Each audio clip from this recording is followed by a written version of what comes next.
On est ce matin avec l'humoriste Kairon. Bonjour Kairon, Bonjour, bienvenue. Merci Merci pour beaucoup d'être avec nous. l'invitation matinale. Bon, matinal, il est 9h, ça va? C'est vrai, j'ai honte parce que les gens se lèvent vraiment tôt. Eh bien oui. Mais les artistes, on est décalés parce que nous, on doit être au top le soir. Eh bien Donc, exactement. Et le 31 au soir, vous savez très bien que vous allez réveillonner puisque vous serez sur la scène du Grand Rex avec un spectacle inédit, Ouais. e-storytelling. Alors, c'est quoi e-storytelling? E-storytelling, c'est un spectacle de stand-up, sauf qu'au lieu que... Donc c'est un plateau, Ouais. il y aura 19 humoristes, sauf que au lieu que chacun soit lui-même, chacun sera costumé et incarnera un personnage important de l'histoire que tout le monde connaît déjà. Par exemple, qui? Par exemple, il y a Jules César et Cléopâtre qui vont venir nous donner des conseils de couple, parce qu'eux aussi, ils ont des problèmes. Ok. C'est génial. Voilà. Il y a la Joconde qui va nous raconter ce qui s'est passé pendant les 2 années où elle était assise. Quand Léonard de Vinci l'a peignée, nous, on n'a pas l'autre côté de l'histoire. C'est vrai. Il y a par exemple Steve Jobs qui va venir nous présenter son prochain iPhone, qui sera différent de tous les autres. Moi, je rigole parce que je connais les sketchs, c'est pas que c'est pas le matin, c'est pas nerveux, quoi. Ça Et m'amuse. vous serez quoi, vous? Moi, je suis le MC, je présente, je mets en D'accord. scène, donc Ok. je présente les artistes les uns à la suite des autres. Donc il y aura liste non exhaustive, mais il y aura Nelson Mandela, Rosa Parks, il y aura Moïse, il y aura Jésus. génial. Ouais, Ouais. Ils seront 19 et ça va durer 2h30. C'est vraiment, ça va être une très belle soirée, une très belle façon de clôturer l'année 2023. Ça vous vient d'où cette passion pour l'histoire? Vous vouliez être Stéphane Bern quand vous étiez petit ou quoi? Non, j'adorais l'histoire. J'aimais trop savoir. Je trouve que c'est trop important de savoir tout ce qui s'est passé avant pour reprendre ce qui a fonctionné et au contraire éviter ce qui n'a pas fonctionné. Ce qu'on n'arrive pas toujours à faire. Hein, Exactement, parce visiblement, qu'on dans oublie l'histoire du aussi. monde. On oublie, il y a des périodes, mais franchement, je trouve que c'est trop intéressant. Pour moi, c'est une matière passionnante. Pourtant, on s'est procuré votre bulletin de notes. Mais non. C'était pas fameux, Bah ouais. Kairon. Hein. Quoi? Regardez. Ouais, regardez. Alors, Mais regardez ma mère, c'est l'appréciation. abusé. Vous aviez 10 en histoire géo, premier trimestre 99-2000. Des progrès notables au cours de ce trimestre. Les efforts engagés devront être confirmés. Peut mieux faire. Ça fait très longtemps qu'on m'a pas parlé comme ça, avec un bulletin Mais en c'est parce fond. qu'on a envie de bien vous accueillir C'est dans vrai, Télé c'est Matin. vrai, j'aurais pu mieux faire cette année-là. Je me Alors, il rappelle. paraît que vous détestez qu'on vous dise peut mieux faire. Pourquoi? C'est ma mère qui dit ça? Non, on ne balance pas nos sources. C'est vrai? Non, on va pas balancer votre mère. Ok. Peut mieux faire, je trouve que c'est pas. Moi, on m'a souvent dit, quand j'étais petit, on m'a souvent, d'une façon gentille, dit t'es pas bête, c'est tu fais pas assez ou tu peux mieux faire. Ouais. Donc, c'est pas vraiment un compliment, c'est pas non plus une critique, c'est un truc un peu mix entre les deux, c'est un peu Vous préférez moite. qu'on vous dise t'es nul ou t'es super? Non, dis-moi ce que je dois corriger. Ah oui. Vous avez une bonne mémoire ou pas? Parce que l'histoire, vous arrivez à retenir l'histoire ou pas? Alors, sur le court terme, Comment vous faites? j'ai une mémoire extraordinaire. c'est quoi Ça le veut court dire que terme? C'est combien de temps? 1 heure. Ah ouais. Non, mais par exemple, quand je suis sur scène, Marie m'a vu sur scène, par Ouais. exemple, quand je suis sur scène, j'arrive à me rappeler de chaque prénom, à créer oui, ça, c'est des blagues. hallucinant. Merci beaucoup.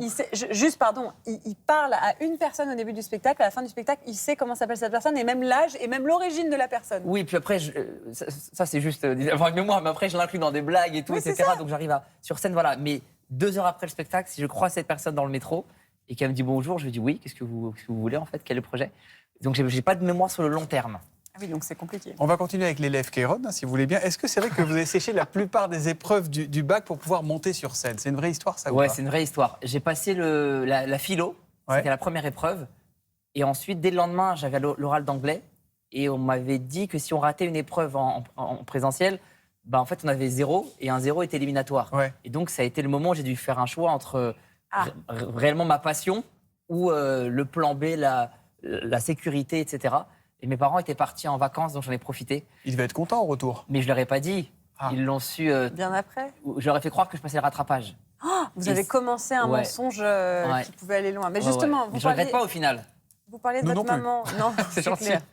Votre maman, vous l'évoquiez tout à l'heure, elle a un petit message pour vous, regardez. Mais non. Si, elle est là toujours.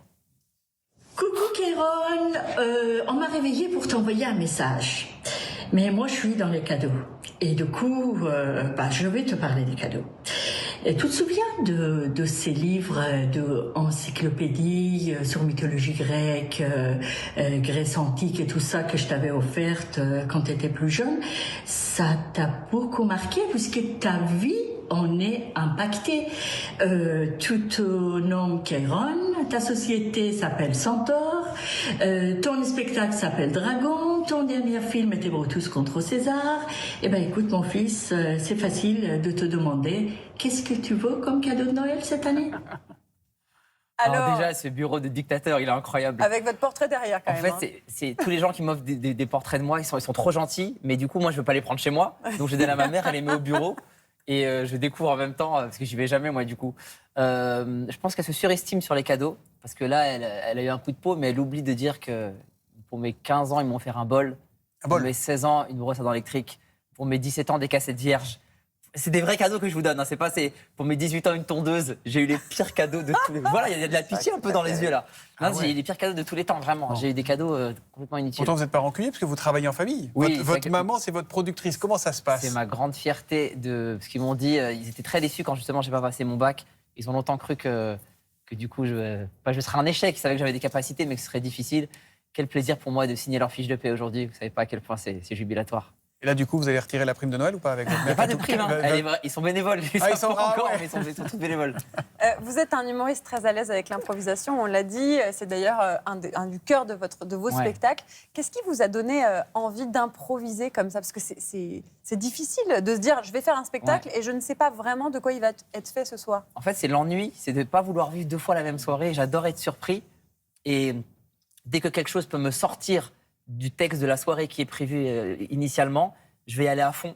Donc là où, par exemple, des gens font du bruit, un humoriste traditionnel ne va pas le voir, moi je vais demander pourquoi vous faites du bruit, qu'est-ce qui s'est passé, qui a dit quoi, un téléphone sonne. Oui, parce qu'en fait, ça veut dire que chaque spectacle est différent. C'est un spectacle unique, en fait. Complètement. Les spectateurs voient un spectacle unique. J'ai une chaîne YouTube dans laquelle je mets des extraits d'impro, c'est même pas des extraits de spectacle.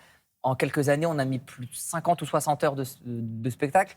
Donc c'est vraiment que c'est jamais la même chose. Ah, ça veut dire qu'avant de rentrer sur scène, je sais pas à quelle heure ça commence, à 20h, 21h, 21h30. vous savez pas ce qui va se passer, mais vous n'avez pas le beat complètement tordu d'angoisse? Non, maintenant j'ai l'expérience. La peur du vide? Non, parce que j'ai un stock au-dessus de la tête. J'ai un stock de 5 heures de blagues. Là, je regarde dans le film, il faut que j'arrête de faire ça. les gens... j'ai 5 heures de spectacle, donc je sais que je vais m'en sortir quoi qu'il arrive. Et puis après, je connais mon métier et je suis à un stade de ma carrière où les gens ne viennent plus trop me découvrir, mais ils vous connaissent. Ils savent ce qu'ils vont voir. Et franchement, non, ils sont moi, je vous ai jamais vu, j'ai très envie d'y aller. Ah ouais, vraiment, j'ai très envie.